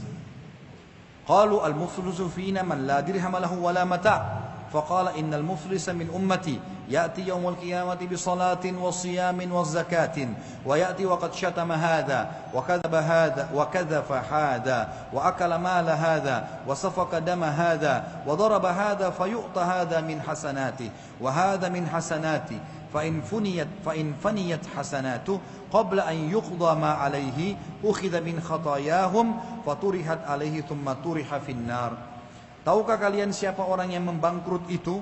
Maka para sahabat mengatakan, orang bangkrut adalah orang-orang yang tidak memiliki dirham dan perkakas. Maksudnya orang yang pernah usaha, bangkrut semuanya. Beliau bersabda, bukan itu. Sesungguhnya orang yang bangkrut dari umatku ialah orang yang datang pada hari kiamat dengan membawa pahala sholat lengkap, puasa dan zakat lengkap, namun ia datang dalam keadaan telah mencaci maki yang ini, menuduh yang ini, memakan harta yang ini, menumpahkan darah orang yang ini, dan memukul yang ini. Lalu orang-orang itu diberi dari kebaikan-kebaikannya yang telah diberikan dan yang ini diberikan juga dari kebaikan-kebaikan. Maksudnya semua orang yang menuntut tadi. Jika kebaikan-kebaikan telah habis sebelum menyelesaikan tanggungannya, masa dia menuntut lagi, maka diambillah dari dosa-dosa mereka lalu diberikan kepadanya, kemudian ia dicampakkan di dalam neraka. Kalau begitu, wahai orang yang telah bergelimang dengan harta haram, berusahalah membebaskan diri darinya sebelum ajal tiba, karena hal itu akan menjadi bekal bagimu menuju ke api neraka. Dan terakhir, sebelum para pemiliknya datang lalu mengambil dari kebaikanmu pada hari kiamat, atau mereka mencampakkan keburukan, memberikan keburukan mereka kepadamu, karena itu bertakwalah kepada Allah yang telah berfirman dalam surah Al-Baqarah 281. A'udzu billahi minasyaitonir rajim. Wattaqu yawman turja'una fihi ila Allah, thumma tuwaffa kullu nafsin ma kasabat wa hum la yudhlamun. Dan takutlah pada hari ketika kalian semua dikembalikan kepada Allah, kemudian setiap orang diberi balasan yang sempurna sesuai dengan apa yang telah dia lakukan, dan mereka tidak dizalimi sedikit pun. Teman-teman sekalian, apapun yang telah Anda kumpulkan di dunia tidak akan pernah dibawa menuju ke akhirat kecuali yang sudah dijadikan sebagai pahala dan yang telah diletakkan pada tempat yang Allah Subhanahu wa taala telah jadikan sebagai sumber pahala nanti pada hari kiamat. Seperti saya katakan tadi di awal, kita akan membacakan juga sebagian dari pendapat Imam Az-Zahabi rahimahullah dalam masalah mengkonsumsi dan memakan yang haram ini. Beliau mengatakan beranjak daripada firman Allah Subhanahu wa taala Al-Baqarah 188, tadi sudah kita sebutkan ayat ini. A'udzu billahi minasyaitonir rajim. Wa la ta'kulu amwalakum bainakum bil batil Dan janganlah kalian memakan harta sebagian kalian dengan cara yang batil, cara yang tidak benar. Maka Ibnu Abbas menjelaskan, memakan yang batil adalah dengan palsu dan dengan sumpah yang akhirnya membuat harta saudaranya menjadi haram buat dia. Dan memakan harta yang batil punya dua bentuk, kata Ibnu Abbas. Yang pertama, melalui cara semena-mena, seperti perampasan, pengkhianatan, dan pencurian. Di antaranya kalau realita kita sekarang adalah orang yang membuat sertifikat tanah palsu, ya, orang yang sengaja merekayasa haknya orang lain lalu dipangkas, seperti banyak sekarang sumbangan dari pemerintah untuk lembaga-lembaga sosial. Kemudian ada orang-orang yang tidak bertakwa kepada Allah di beberapa lembaga yang mereka sengaja memotong. Yayasan saya di Makassar ini pernah menerima sumbangan, gitu kan. Kemudian saya disampaikan oleh sekretaris dan berkata, Ustadz, kita akan diberikan sumbangan. Kalau nggak salah waktu itu sekitar 100 juta rupiah.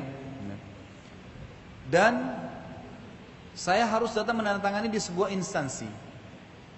Maka saya bilang silakan datang, ambil saja sumbangannya. Begitu tiba di instansi lalu dia mengatakan kepada saya, Ustadz, orang-orang di instansi ini tidak mau memberikan kita full sebagaimana sumbangan, tapi tanda tangan di nota dan serah terima seperti itu jumlahnya. Mereka potong 25% dengan tujuan untuk dibagi-bagi di antara mereka. Haram. Tidak boleh. Bagaimana caranya? Apa haknya? Sudah jadi pegawai. Ini haram, teman-teman, tidak boleh. Ini yang dimaksud yang pertama. Ibnu Abbas mengatakan yang kedua, melalui senda gurau dan permainan, seperti harta yang didapatkan dari judi, ya, tempat hiburan dan lainnya. Disebutkan dalam Sahih Bukhari, kata Nabi SAW, Inna rijalan yatakhawwaduna fi malillahi bighairi haqq falahum naru yaumal qiyamah. Sungguh sejumlah orang yang menggunakan harta milik Allah secara tidak benar, karena itu mereka mendapatkan neraka pada hari kiamat. Maaf teman-teman sekalian, seperti biasa di tablik akbar, saya tidak terlalu fokus ke pertanyaan, karena tujuan kita menyampaikan materi, ya. Antum mengambil ilmunya, diamalkan, meninggal masuk surga. Tidak usah terlalu banyak bertanya, kecuali darurat. Tujuannya ilmu diambil, diamalkan. Nanti akhirnya dari pertanyaan keluar rekayasa dan siasat, yang sudah kita sebutkan tadi. Kecuali ada waktu, insya Allah silahkan. Kalau tidak ada waktu teman-teman sekalian, ilmu tujuannya untuk diambil, diamalkan. Tinggal tunggu ajal datang, demi Allah janji Allah benar. Masuk surga tanpa hisab kalau perlu. Karena memang kita telah menyelamatkan diri kita dari yang haram. Dalam Sahih Muslim, Rasulullah SAW bersabda, dalam riwayat yang lain, Al-Baihaqi meriwayatkan dengan sanadnya hingga Rasulullah SAW, sungguh Allah membagi-bagi akhlak di antara kalian seperti yang membagi-bagi rezeki di antara kalian. Sungguh Allah memberikan dunia kepada siapa yang ia cintai dan yang dia tidak cintai, dan ia hanya memberikan agama supaya jadi panduan hidup kepada orang yang ia cintai. Maka siapa yang telah diberikan agama, sungguh Allah telah mencintainya. Tidaklah seseorang hamba mendapatkan harta haram lalu ia infakkan sebagiannya, kemudian ia didoakan karena dia telah membantu orang dengan harta haram itu, dan tidaklah ia menyedekahkan sebagiannya lalu sedekahnya diterima, lalu tidak tertinggal sedikit pun dari harta haram karena semua sudah disedekahkan, melainkan akan menjadi bekal baginya menuju neraka. Sungguh Allah tidak akan menghapus keburukan dengan keburukan, tapi menghapus keburukan dengan kebaikan. Juga Abu Hurairah meriwayatkan radhiyallahu anhu, sungguh seseorang di antara kalian lebih baik memasukkan tanah ke dalam mulutnya daripada ia memasukkan barang haram ke dalamnya. Kemudian juga Yusuf bin Asbat rahimahullah, ini salah satu ulama tabi'in, yang berkata, sungguh apabila seorang pemuda rajin beribadah, syaitan berkata kepada kawan-kawannya, perhatikan dari mana makanannya dan minumannya. Kalau ada orang ahli ibadah, syaitan yang paling pertama bukan goda dulu buat maksiat. Syaitan bilang sama teman-temannya, lihat dari mana makanannya dan sumber makanan dan minumannya. Jika makanannya berasal dari yang haram, maka biarkan dia letih dan bersusah payah. Kalian sudah dicukupi oleh jiwanya sendiri. Karena rajin beribadah disertai memakan makanan haram tidak akan membawa guna baginya ibadahnya. Pernyataan ini juga dikuatkan dalam hadis Sahih Bukhari terkait sabda Nabi SAW, makanannya haram, minumannya haram, pakaiannya haram, dan diberikan dari makanan yang haram, bagaimana doanya dikabulkan. Abdullah bin Mubarak rahimahullah, seorang ulama tabi'in juga berkata, sungguh aku lebih suka menolak 1 dirham daripada jalan syubhat, daripada bersedekah dengan 110.000 dirham. Diriwayatkan juga Imam Ahmad mengatakan dalam musnadnya Rasulullah SAW bersabda, "Man ishtara thawban bi asharati darahim wa fihi dirhamun haramun lam yaqbalullahu lahu salatun ma dama alaihi." Siapa membeli baju seharga 10 dirham dan di dalamnya harga 10 dirham itu ada 1 dirham dari hasil haram, maka Allah tidak menerima salatnya selama pakaian itu masih dikenakannya. Wahab bin Warad berkata, seandainya andai pun engkau sholat malam seperti yang dilakukan prajurit. Kalau di kancah peperangan, orang rata-rata semuanya sholat malam. Jadi sudah dalam keadaan takut, kemudian sholat malam dalam keadaan jihad. Amalan itu tidak akan menambah manfaat bagimu hingga kau memperhatikan makanan apa yang masuk ke dalam perutmu, apakah halal atau haram. Ibnu Abbas radhiyallahu anhu berkata, Allah tidak menerima salat seseorang yang dalam perutnya terdapat makanan haram hingga ia bertobat kepada Allah dari hal tersebut. Sufyan ats-Tsauri rahimahullah berkata, siapa menginfakkan harta haram dalam ketaatan, hasil korupsi, hasil curi, dipakai umrah, dipakai haji, kasih orang tuanya, dipakai. Siapa yang menginfakkan harta haram dalam ketaatan, ia seperti sedang membersihkan bajunya dengan air kencing. Baju tidak bisa dibersihkan selain dengan air suci, dan dosa tidak bisa dihapus selain dengan yang halal. Umar radhiyallahu anhu mengatakan, kami meninggalkan 9/10 barang halal karena khawatir jatuh dalam keharaman. Umar itu kalau tahu air ini misalnya ada 1 tetes yang haram atau syubhat, dan jadi diminum sama dia. Seperti itu. Ya. Apalagi kalau jelas semuanya syubhat atau haram. Disebutkan juga di dalam sebuah hadis bahwasanya Nabi SAW bersabda, tidak akan masuk surga orang yang dalam tubuhnya ada makanan haram. Ulama menjelaskan tentang makna hadis ini. Dalam pengertiannya adalah pemungut harta yang haram, pengkhianat, penipu, pencuri, pemakan suap dan pemberi suap, orang yang mengurangi takaran dan timbangan, orang yang menjual barang cacat lalu ia tutupi cacatnya tersebut, penjudi, tukang sihir, peramal, pelukis yang melukis makhluk yang hidup karena diharamkan dalam agama, pelacur, wanita peratap yang mendapat upah. Jadi ada wanita-wanita yang sengaja datang di acara kematian, sengaja menangis untuk dibayar. Kemudian pemungut pajak yang sengaja secara paksa mengambilnya, dan calo yang mendapatkan upah tanpa izin dari si penjual barang, orang yang memberitahukan harga lebih kepada calon pembeli untuk menariknya membeli lalu diberikan diskon secara rekayasa, dan orang yang menjual manusia lalu memakan nilainya. Sebagai penutup teman-teman sekalian, diriwayatkan hadis ini tentunya disahihkan oleh para ulama dan diriwayatkan oleh Tabarani. Beliau bersabda, Nabi SAW, pada hari kiamat orang-orang didatangkan mereka membawa kebaikan-kebaikan seperti gunung Tihamah, gunung yang sangat besar, hingga setelah mereka didatangkan Allah menjadikan kebaikan-kebaikan mereka seperti debu yang berterbangan. Mereka kemudian dilemparkan ke dalam neraka. Beliau ditanya, wahai Rasulullah, bagaimana bisa seperti itu? Nanti ada orang hari kiamat datang, amal baiknya tidak ditimbang, dilempar, dibuang seperti debu yang berterbangan. Kata Nabi SAW, mereka melakukan puasa, membayar zakat, haji, tapi ketika ada suatu harta haram ditawarkan kepada mereka, mereka mengambilnya, lalu Allah menggugurkan amalan-amalan mereka. Perhatikan ya, dia sholat, dia puasa, dia haji, semua mungkin dari harta halal, tapi ternyata ada penawaran-penawaran yang ditawarkan dari sumber haram sehingga bercampur baur antara halal dengan haram di hartanya. Gara-gara itu semua amalnya nanti akan berterbangan seperti sesuatu yang tidak berharga.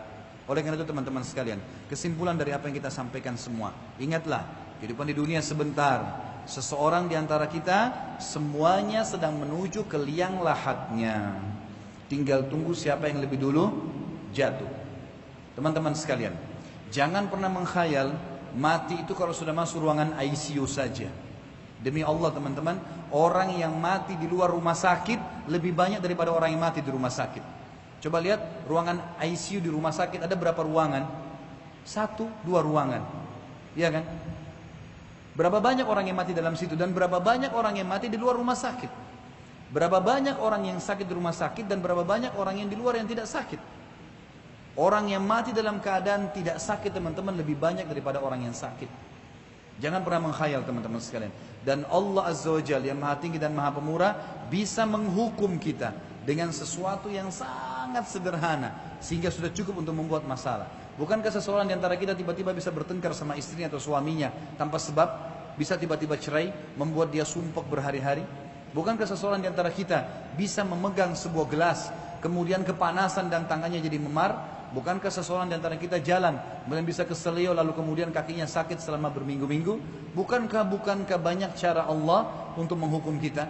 Jangan pernah dengar syaitan manusia dan syaitan jin. Syaitan manusia yang mengatakan tidak apa-apa, gak masalah, nanti gampang taubat, tidak ada yang tahu. Baca a'udzubillahi minasyaitonirrajim. Karena memang hukuman akan datang kepada kita. Allahu a'lam. Baik, kita akan masuk ke pertanyaan, beberapa pertanyaan tentunya.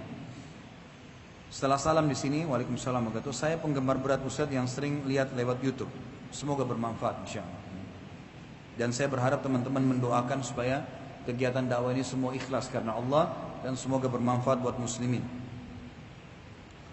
Saya mau bertanya, ketika ingin menikah karena uang belanja diberatkan sehingga meminjam uang di bank di mana ada riba di dalamnya, apakah nikahnya berkah atau tidak? Tentu saja terganggu, sebagaimana sudah kita jelaskan tadi, gitu kan? Dan kalau terjadi maka segera taubat kepada Allah Subhanahu Wa Taala agar pernikahannya jadi halal. Ini akan menjadi masalah buat kita.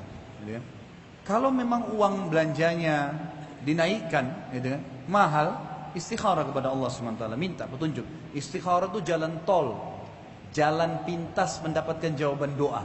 Karena kita langsung minta dalam doa istikharah kan, ya Allah kalau perkara ini baik, segeralah, baik untuk agama saya, kehidupan dunia saya, kehidupan akhirat saya, segeralah takdirkan, gitu kan, dan berkahi saya untuk itu. Kalau ini buruk buat saya, di agama saya, di kehidupan dunia saya, di kehidupan akhirat saya, maka alihkanlah dari saya dan alihkan juga saya darinya, serta tentukanlah kebaikan untukku dimanapun aku berada dan buat aku ridho. Jadi teman-teman, kadang-kadang mungkin uang mahar dinaikkan, mungkin sengaja ditunda-tunda tanggalnya, mungkin apa saja, itu bisa saja peringatan dari Allah. Kalau kita sedang berada di relnya Allah, jangan paksakan. Karena kalau sesuatu Allah ridhahi teman-teman akan mulus, akan mudah. Jangan dipaksakan. Bukan cuma sekedar rasa suka. Karena cinta dan suka akan muncul setelah pernikahan. Kalau orang sudah mengabdi, orang sudah berkorban, akan muncul perasaan itu. Maka kita harus tahu. Kalau ini sudah terjadi teman-teman sekalian, saya sarankan kepada penanya untuk menebus itu segera. Bertobat kepada Allah. Berapa uang haram dulu segera diselesaikan, dikeluarkan. Supaya rumah tangganya menjadi halal. Saya kasih contoh yang lain. Pernah saya di Jakarta diundang di salah satu masjid ceramah. Kemudian setelah saya ceramah, saya diminta untuk jadwal rutin. Terus saya sempat tanya, maaf, siapa yang bangun masjid ini? Saya tanya begitu. Dia menyebutkan ini dibangun oleh salah satu bank konvensional, bank riba. Baik, saya bilang ini dibangun oleh bank riba, dia bilang iya. Lalu kenapa dipakai sholat? Ini hasil dari riba, nggak boleh dipakai sholat, saya bilang. Oh iya, tapi ini sudah lama dan jemaahnya banyak Ustaz. Saya bilang nggak bisa.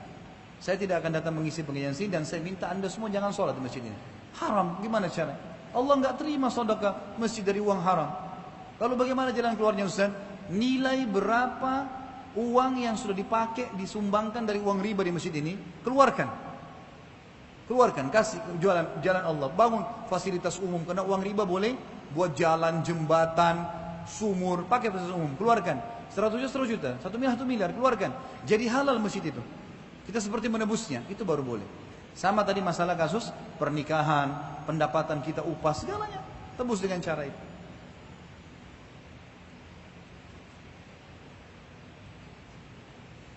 Bisakah dikatakan merokok berarti mengkonsumsi barang haram? Ya, bukan cuma bisa. Memang haram. Rokok haram. Nggak boleh sama sekali.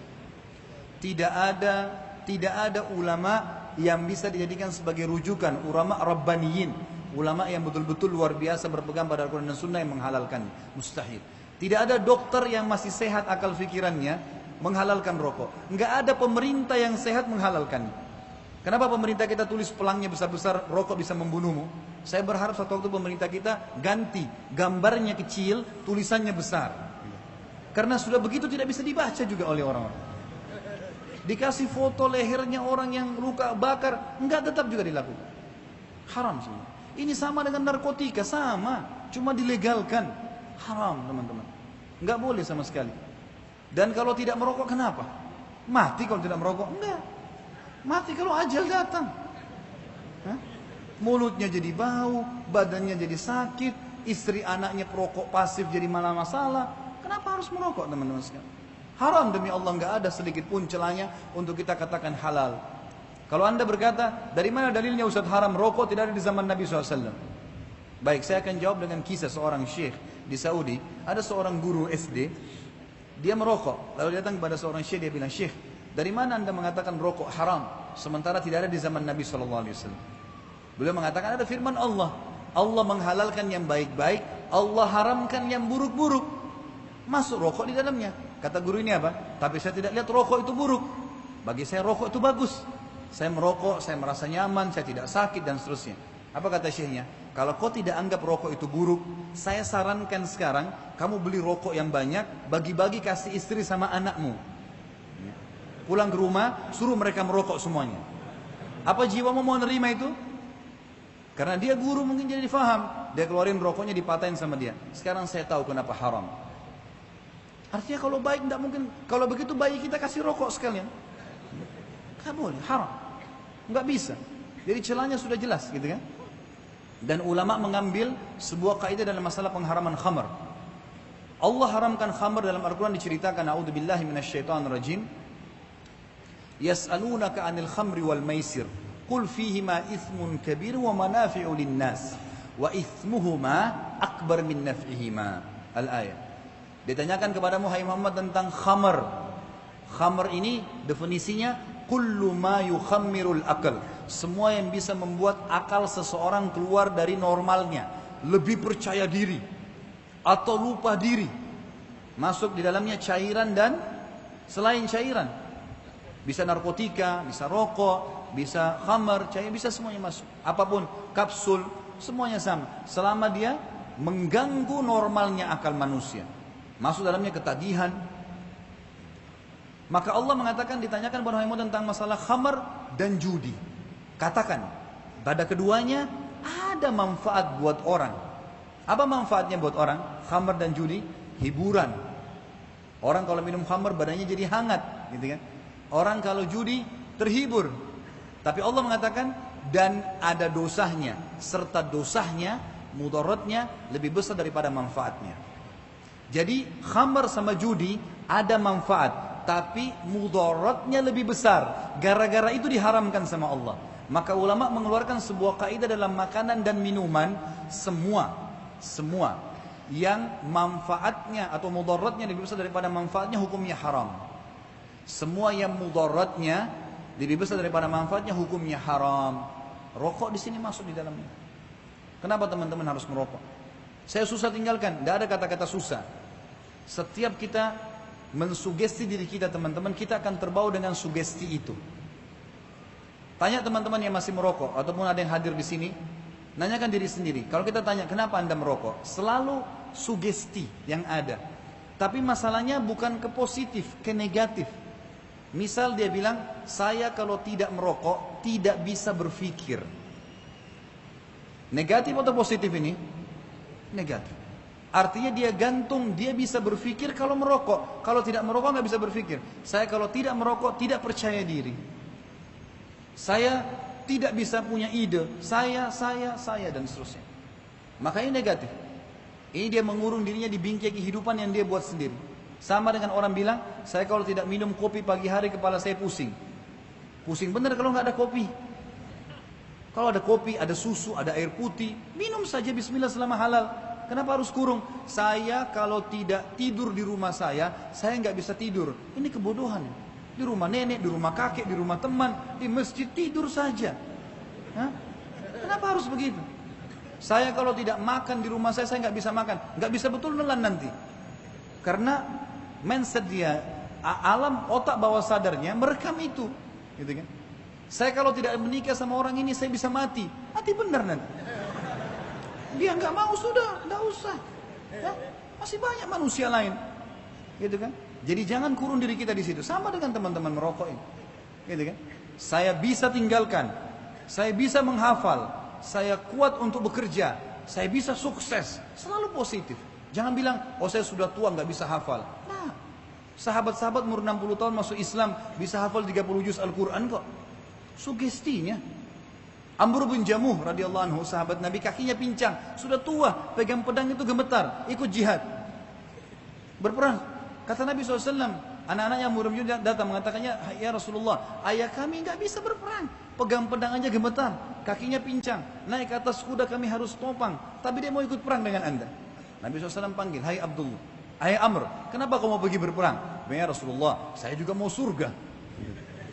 Saya mau surga ya Rasulullah, mau mati syahid. Kata Nabi, naikkan dia di kuda biar dia ikut berperang. Terbunuh betul mati syahid. Semangatnya positif selalu, nggak ada negatif. Bisa teman-teman, bisa orang dari buruk menjadi baik, orang bodoh jadi pintar, bisa, asal positif. Harus bisa. Detik ini sekarang tinggalkan, buang semuanya. Dan jauhi semua hal-hal yang negatif itu. Saya seorang pedagang, bagaimana hukumnya jika ada pembeli meminta nota yang lebih dari nilai yang dia belanjakan dengan alasan uang capek dan lainnya? Jangan kasih. Nggak bisa, toko saya nggak terima ini. Harganya sekian ya sekian. Jangan bantu. Tidak boleh berta'awun dalam kefasikan. Allah mengatakan dalam surah Al-Maidah ayat 2. A'udzubillahi minasyaitonirrajim. Wa ta'awanu 'alal birri wat taqwa. Bekerja samalah, ya, sama-sama maksudnya dalam bertransaksilah, gitu, dalam kebaikan dan ketakwaan. Wala ta'awanu 'alal itsmi wal 'udwan. Jangan bekerja sama dalam dosa dan permusuhan, tidak boleh. Enggak, saya enggak bisa. Gitu kan.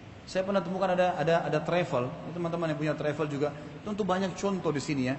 Dan saya tidak sebutkan travel, tapi ini umumnya. Dia rupanya bilang, bagaimana hukumnya? Pemiliknya bilang sama saya, bagaimana hukumnya Ustaz? Saya punya kerjasama dengan beberapa lembaga-lembaga, baik pemerintah atau tidak, yang datang ke saya minta tiket palsu. Dia buat program, kantornya akan keluar kota, kemana dengan pesawat, ada akomodasinya sekian hari, setiap hari dikasih sekian banyak. Kemudian dia buat rekayasa, dia telepon pabrik itu atau dia telepon tempat yang dia akan belanja atau transaksi, dia mengatakan tinggal kirim barang sekian ke kantor saya atas nama ini atau ke rumah saya. Kemudian dia tidak berangkat untuk mendatangkan data supaya dapat transportasi akomodasi tadi, bakal dibuat rekayasa palsu. Bagaimana hukumnya? Saya kan cuma jual covernya, haram walaupun selembar kertas. Hati-hati teman-teman. Saya sudah bilang dari awal, jangan bermain-main dengan Sang Pencipta. Bermain-main dengan manusia saja punya kedudukan kita bisa hancur, apalagi bermain-main dengan Sang Pencipta. Allah bisa merusak urat saraf antum seketika. Orang dipelintir sama Allah, urat sarafnya encok 2 minggu gak bisa gerak. Hah? Dia bangun tidur sakit lehernya, bantal yang disalahin, salah bantal. Bukan salah bantal, lehermu selamanya saya pinjamkan kata Allah, disyukuri nggak? Allah bisa buat segala macam hal. Orang keluar dari rumahnya sehat, tiba-tiba tabrakan bisa mati. Jadi jangan main-main dengan Allah Subhanahu wa taala. Hati-hati teman-teman sekalian. Ini peringatan dari Allah dan tentu saya hanya sekedar menyampaikan teman-teman. Semoga Allah Subhanahu wa taala menjaga kita semua dari hal yang telah diharamkan. Alhamdulillah, kita sudah selesai dalam tema kita pada hari ini dan semoga Allah Subhanahu wa taala sekali lagi memberkahi apa yang sudah kita bahas dan juga semoga seluruh amal yang pernah kita kerjakan diterima olehnya, baik itu amal yang kecil ataupun amal yang besar. Dan juga semoga semua dosa yang pernah kita kerjakan diganti dengan kemarahan murahnya menjadi pahala. Dan semoga sisa umur kita ke depan semuanya diberkahi olehnya. Dan juga dijadikan diberkahi di harta, di keluarga, ya, kemudian di ilmu dan juga puncaknya kita masuk dalam surga tanpa hisab. Dan kita selalu mendoakan saudara kita di Palestina, di Syria, di Yaman, di Irak, di Myanmar, di Ahsa, dimanapun mereka berada sedang tertindas. Semoga Allah ikhlaskan niat mereka, terima para syuhada mereka, muliakan Islam di tangan mereka dan tangan kita semua, dan Allah partisipasikan kita bersama mereka di pahala, baik dengan doa dan harta juga dengan jiwa kita. Dan kita memohon kepada Allah yang dengan kemahan murahannya untuk memberikan hidayah seluruh pemimpin negara kita ini, dari presiden sampai seluruh staf pemerintahan dan seluruh masyarakat Indonesia agar kembali kepada Al-Quran dan Sunnah, kembali kepada Islam yang benar, dan juga semoga kita bisa menjadi contoh bagi negara-negara Islam yang lain, dan semoga Allah menjaga kaum muslimin di Indonesia secara khusus dan di negara Islam yang lainnya dari pemahaman-pemahaman yang menyimpang dari wahyu Allah, Al-Quran dan Sunnah, apalagi sampai ingin melakukan perbuatan-perbuatan buruk untuk kaum muslimin. Semoga Allah kembalikan semua tipu daya mereka kepada mereka. Dan terakhir, semoga Allah menyatukan kita semua di surga Firdaus tanpa hisab, mana ia satukan kita di majlis ilmu yang mulia ini.